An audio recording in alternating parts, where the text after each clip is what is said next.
about 25 pounds. What type of work? First of all, I never said that. No. Don't believe all you read on the internet, guys. All right.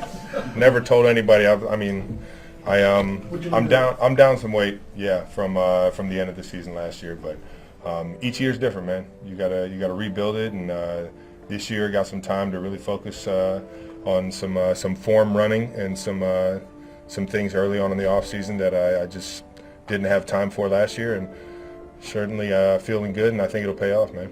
I know a lot of people are talking about this, the last dance or something for you, but we've always talked throughout the season, you know, if you lose the Super Bowl or whatever, it's a failure for you. If you come back and win, people keep asking me, are you going to come back?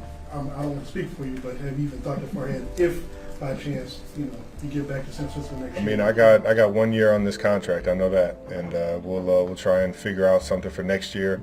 The Chiefs organization knows how much I love them. I can't see myself ever playing anywhere else. So we'll deal with that down the road when the time is right. But right now, I'm focused on winning a championship this year. So Travis, this year, what are your expectations for yourself then this year? Just to be the best, be the best teammate, be the best leader I can.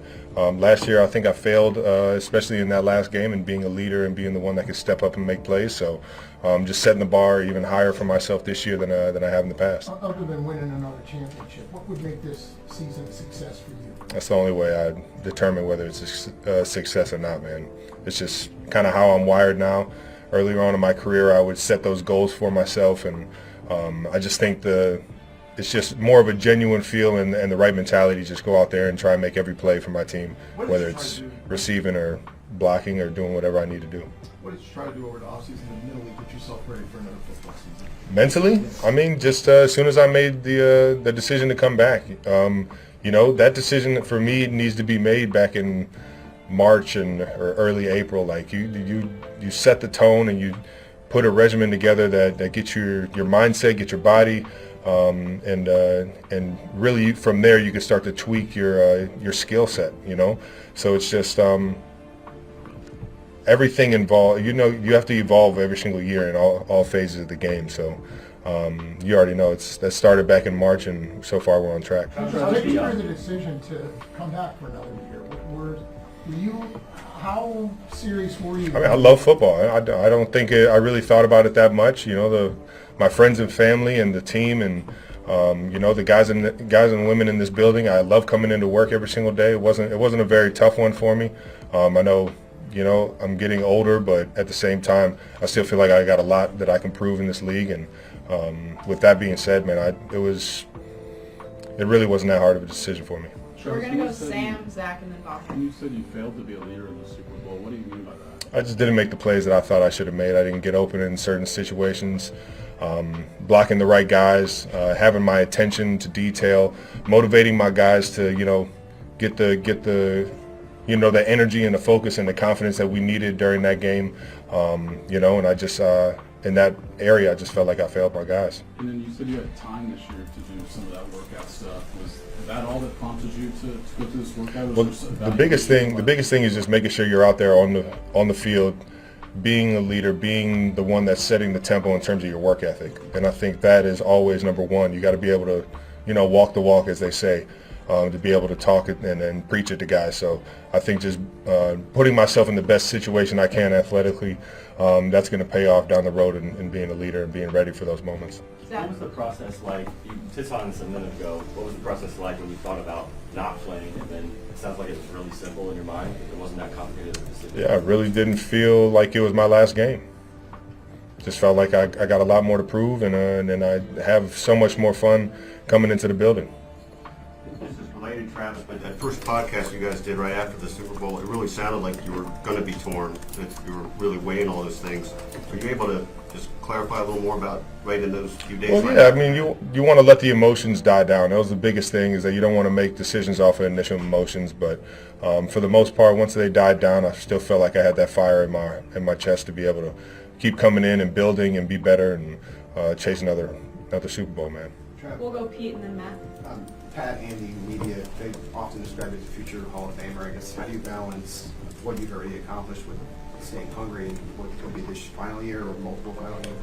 It's all I know, man. It's all I know. I get that from the big guy. Coach Reed has set the tone, and he challenges us every single week, every single year to come in and be better than what we were last year. And I kind of just, I don't know, inherited that over the course of being under Coach Reed throughout my 12 years here. It's just, it's a mentality that I know is going to set us up for success down the road. You know, we might not be the same team that we are in preseason, that we are in, you know, late December, early January, and hopefully February. And with that kind of mindset, no matter what you accomplish, you're always thinking about that next play and that next game and being better than your last. Matt? You continue to have more and more on your plate. I know you were in France on Monday. How do you balance all of that schedule, especially just going forward with everything that you have going forward with football and keeping maybe even separate or better, being ready for it? Football is always going to be number one. I love this game.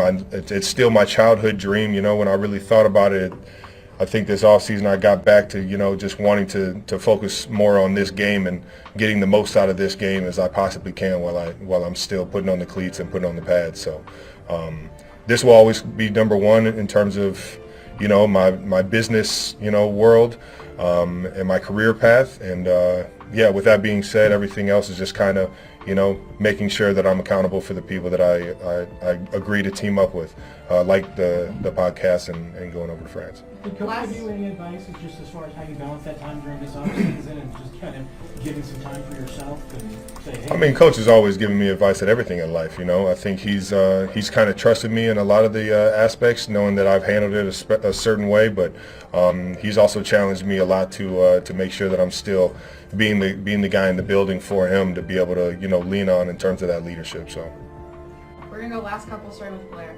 Travis, we saw the ring boxes set up outside. What will the ring this year symbolize for you? You know, everybody has their own view on it. Unfortunately for me, I'm only interested in Super Bowl rings. I know what the AFC Championship means to this organization and the family, and you know, the 15 wins and everything is something special that I let everybody else be happy with. Last year wasn't a success for me, and I'm motivated to make sure that we get that other ring this year. We're going to go last two, Sam. Travis, just one more follow-up on your off-season work. Do you already notice the effects of the work that you've put in? Yeah, and I'm still putting it in. It's going to be a grind. It's going to, you know, that's what I'm talking about. You got to make that decision early in the off season for a guy like me, because that grind starts now and hopefully it ends in February. And you just keep that consistent work ethic throughout it all, and hopefully throughout the rest of this off season, going into the actual season, and then towards the playoffs. If we're lucky enough to make the playoffs and make another run at it, you'll keep seeing me get better and better as I plan to. Last one. You enjoy still coming in, and the young guys, as you get to be kind of you've been the vet, but to be the older vet in the room now and working with the younger guys. How do you relate to them, and how do you, I guess, put into them what it means to be a chief and the level of success you guys have? Yeah, I mean, they've seen the logo before they got in the building. You know, they understand what type of history and what type of prestige is here, and just, you know, the culture of winning football games.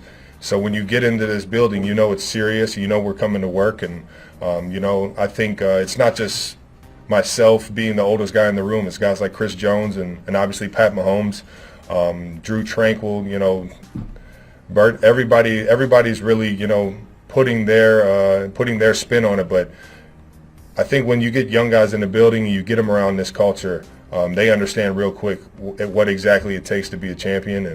And you know, with that being said, I love helping everybody out. You know, it's only going to make us better as a team if everybody has that one goal in mind. And sometimes you just need that reassurance when you're that young that you're doing the right things, and you got to keep moving forward. So, Thanks, Travis. have a good one, guys. The route that he was supposed to run, I thought he was going to do something. He thought he should do something else, and then we kind of were off the page, but that's what this is for. You try to learn those things, and if we get that rep in the game now, we know we're going to be on the same page. We talked it through and had that chance to do it on the practice field. What are your expectations